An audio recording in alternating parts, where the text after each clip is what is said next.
welcome to the show. This is another What the Hell Is This? And this is Bonfire Of The Vanities. Directed by Brian De Palma, written by Michael Christopher. This has a making of book called Devil's Candy, which covers the disastrous filming and release of this film.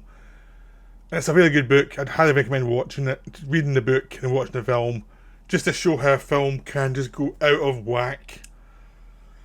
This was a disastrous film. This was from 1990. This was a film that came out the same year as Goodfellas, and got from the same studio as Goodfellas, and got the opposite reaction of Goodfellas. I mean, it's kind of weird to realise that basically they were making Goodfellas and this at the same time. Really, it's quite astonishing. But this film came out and was brutally reviewed and had a brutal reaction to the public, and no one was interested in it. It just died a death. But it's fascinating. It's a fascinating film to see how it still can go wrong with having a good cast, a good director, a good novel to base it on, and they still get everything wrong. And it just shows you the problems the studios were having at that time with what they wanted from films. Because, I mean, the dirty little secret of film studios is they want Oscars and they want to be respected, but they also don't want to get controversial. They don't want to have people having to go on and defend the film for saying things that might be controversial. So, making Bonfire of the Vanities was not a good idea for a studio that was very risk averse, but were also putting tons of money into film. Because basically the novel deals with New York in the 1980s, the mix between the rich and the poor, the absolute racism of the culture, you know, at the time, and it's still going on. The whole essence of no one giving a crap about the black population and their aspirations. And there's a sense of a whole like culture being abandoned by the mainstream, and the stuff to deal with the political fallout from it. It's also dealing with the idea of the rich getting richer by creating shares and creating stock market stuff that would entitle them, but would actually make everyone else poor, because there's no industry anymore for the middle classes to latch onto and make a living. So there's lots of like hollowed out areas in, you know, the centre of the city where there's no money and there's no industry and no one can make a living. It continues to this day. That's the big problem with the world today, is the rich have gotten all the money, and most areas, like in cities, in towns, there's not many jobs. I mean, where I live, there's not many jobs around. Where most people live, there's not many jobs around. Industry they've not like invested in stuff. Like the jobs in lots of areas now are like telemarketing sales, working for Amazon, you know, or being self-employed. You know, there's just not much going around. There's a lot of industries that have just died, and with AI coming on, it's going to be worse. And this book took all that in the 80s, where it wasn't as bad in some places, but also because it was New York, where there'd been decades of like lack of investment and like basically depression and drug addiction because of all the depression going on, because there was no opportunities. You know, it was a city ready to explode because people were angry about their lives. So there's all complex stuff, and you're trying to make a film about this, but a studio did not want to take chances. You had a disaster. So the studio bought the rights, because Peter Guber and John Peters bought the rights to Bonfire of the Vanities when they were mega producers in Warner Brothers. They had produced Rain Man, they had produced Witches of Eastwick, they produced Batman, which was a massive hit. So everyone thought, oh, they're the ones who can bring this difficult novel to the screen. They'd done like difficult books. But according to a lot of people, they weren't actually highly involved with a lot of those projects. They were involved with Batman, but also Tim Burton involved with Batman, and he had like Michael Keaton and Jack Nicholson. So that film took on a world of its own that was basically guided by people who understood Batman. And even Batman, when you look back on it, had some problems, but the issues at hand were saved by the people involved making sure that the stuff that was wrong with the film didn't really create problems ultimately. I mean, the big problem in Batman is the kind of Basin part is kind of underdeveloped, really. And imagine that for a whole film, and you've got Bonfire of the Vanities. So Bonfire of the Vanities came out when there was just lots of money around, and just after the Wall Street crash, and there was going to be a bit of depression was going to hit just after this film was released. So it came at a bad time for American film, but there was still a lot of prosperity around. But it was like, how do you adapt the book? So Michael Christopher, who had written Witches of Eastwick adaptation, which had been acclaimed, was brought in. He wanted to do the book. He was really interested in doing the book. So he was brought in to adapt the book. And people were not pleased with the adaptation when it was really given to the studio. They thought that it was purely toothless. It wasn't as dark as it needed to be for the book, and they thought they would get in trouble. So at that point, they thought, we'll get some directors in who can work with them and get the book right into a screenplay. And everyone turned it down. Everyone was like looking at this going, why would you do this? It should be a miniseries. The book's too long. It's too vicious for the taste of natural of a studio. Nobody would really want this film, you know. So Mike Nichols turned it down, Norman Jewison, everybody turned it down, and they're just saying, this is not a good idea. What you do in the studio in this book, it's not good. It doesn't work because the book is vicious. Now, I've read the book before the film came out, and the book is very good, but it's not the second coming. It's not as good as The Right Start, another Tom Wolfe book that was also made into a film that I've covered recently. It's not as good as that. So, the film came out. The film was adapted, and everyone turned it down. And then Peter Guber cast Tom Hanks as Sherman McCoy. Sherman McCoy, who had to be a mean, nasty character who was rich and who didn't care about the poor and who was going to get put through hell. And they were very worried about likability. So instead of casting someone who was more of a kind of, who's a natural wasp, who's basically a guy who's rich and comes from money, and people were saying William Hurt, John Malkovich, someone who could suggest someone who needed to be brought down to a proper level. They were saying, no, we need someone who people can like, even though the character's not likable.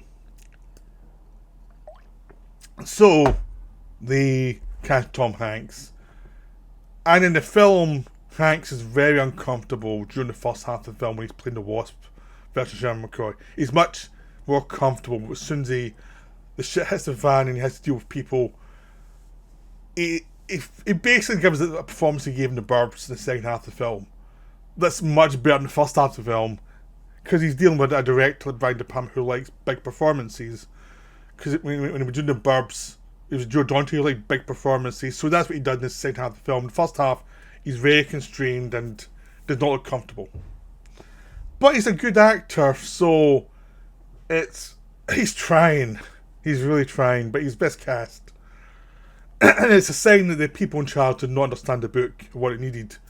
And throughout the film, you get this sense of, in the adaptation, if you look at a lot of adaptations in the 50s and 60s of novels that Hollywood did, there's a sense of them trying to be polite.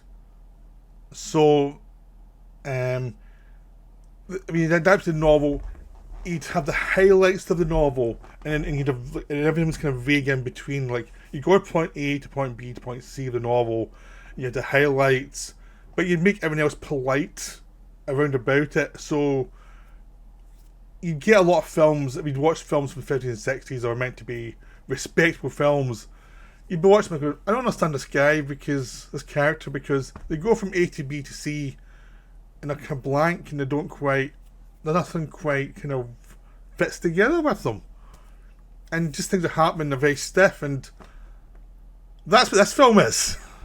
Everyone's kind of miscast. Everyone's kind of stiff. No one's quite sure what they want to be. And it's going from A to B, but the character at the start of the film does not correspond to the character at the end of the film in any way. So you're just doing bits of scenes. So the character at the end of the film with Tom Hanks doesn't really resemble the character at the start. But it's not because the character's made this great big change. It's because they've missed tons out. And the character was never really meant to have that bigger an arc. But the studio said we need an arc for this character. And it's like, no, the character would never learn that much.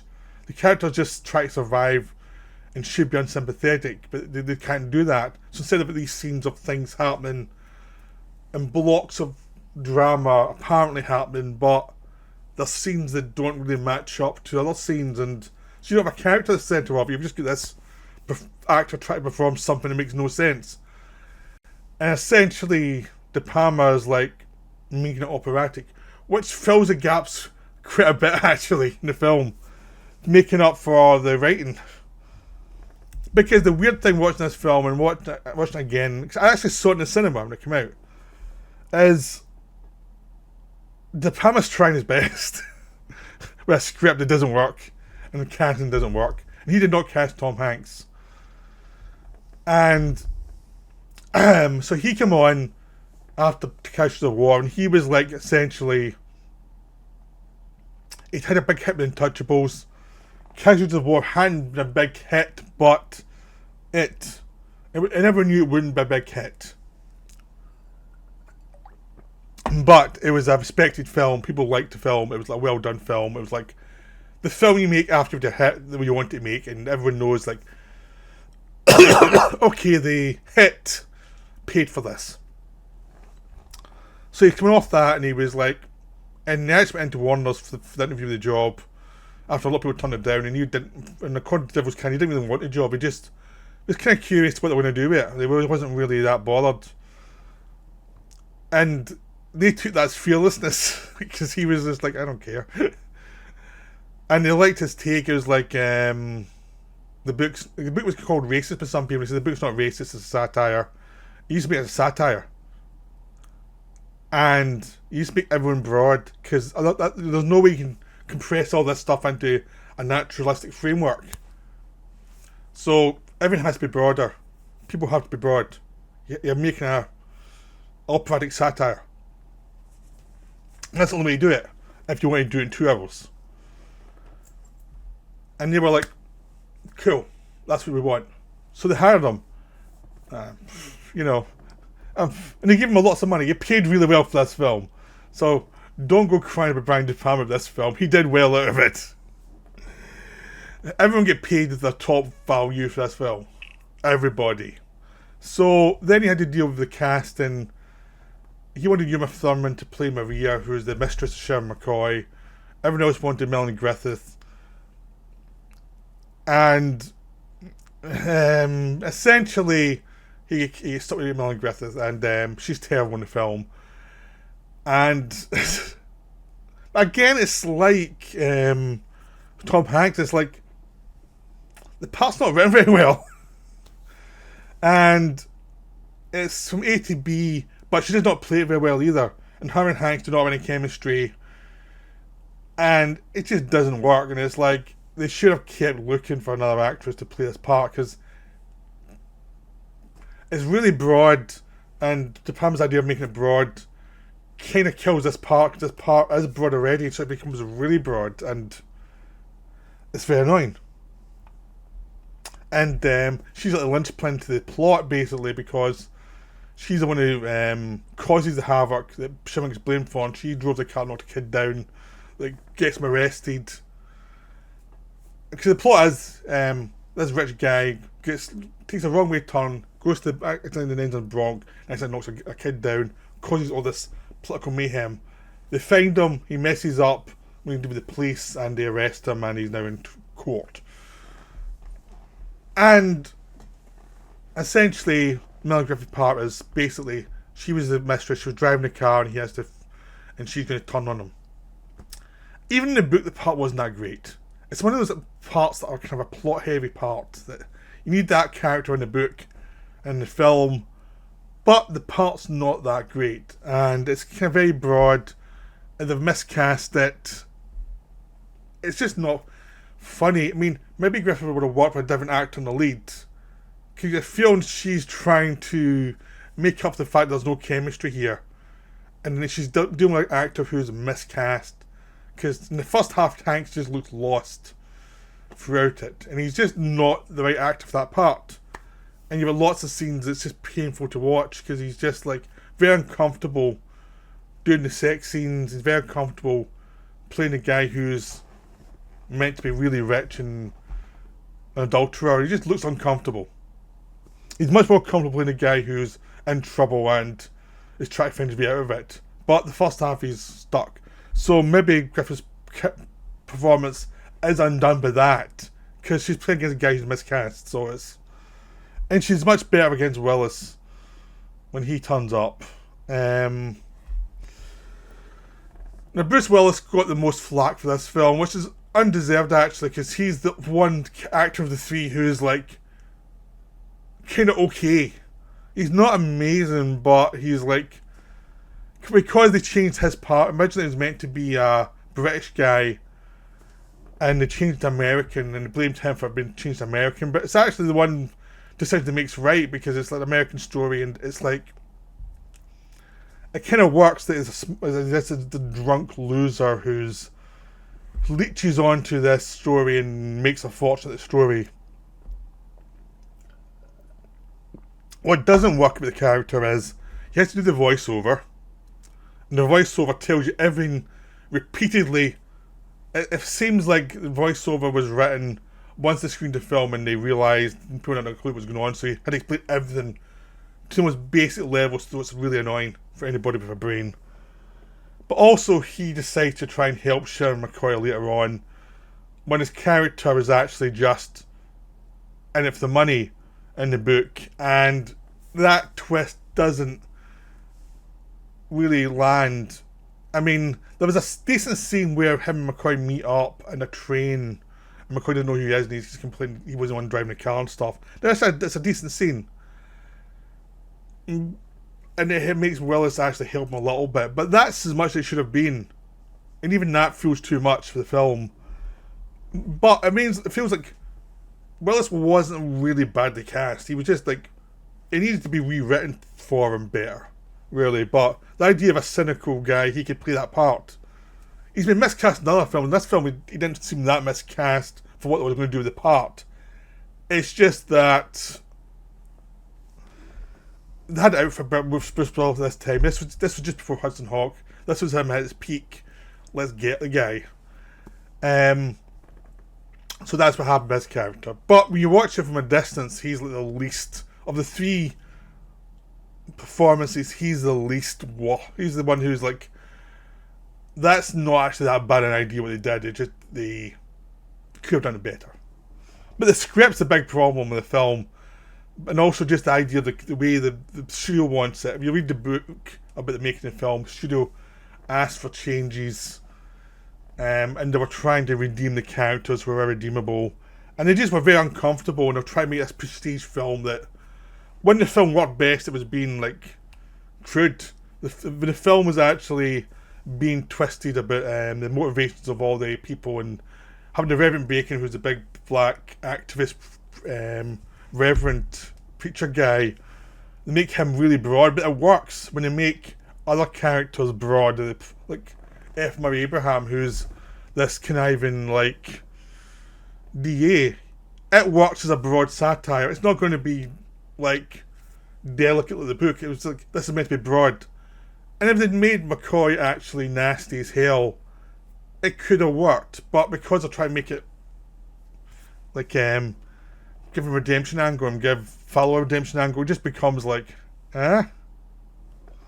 Now, the weird thing is De Palma did all these films in the 70s. Like, he did the counterculture film in the 60s. He did Phantom of the Paradise in the 70s, which does everything in this film, including the extreme weird wide-angle lens stuff, a lot better. And it's a great film, and this one is like what if we did Phantom of the Paradise but do it badly? and do it with studio notes. That's what this film is. And no musical numbers. The film is meant to have a riot scene at the end that everyone's waiting for to see, and they shot it and then they cut it because the test audiences didn't like it. The test audiences wanted redemption for the characters and all the rest of it, and didn't like the film at all, but they wanted some redemption. So whatever the studio test audiences wanted was actually the thing that was making the film worse. So the film couldn't really survive in that environment. And he ended up having a big speech at the end with Morgan Freeman as the judge, who's meant to be Jewish, but they changed it to black because they don't want to be called racist. And it doesn't work. Morgan Freeman's fine, but he's not particularly inspired. He's a professional actor doing a job, but he's not amazing or anything. And it's just that kind of thing where, like, all the stuff that should have been in the film wasn't in the film, and all the stuff that you should have chucked at the film is made bigger in the film, so it becomes this kind of grotesque, weird thing. But some of the shots are terrific. There's lots of really nice shots. De Palma, he has sense that he had something in mind, and he was shooting for that, and there's lots of, like, camera movements and reaction shots and things that are done for specific purposes that have been planned out.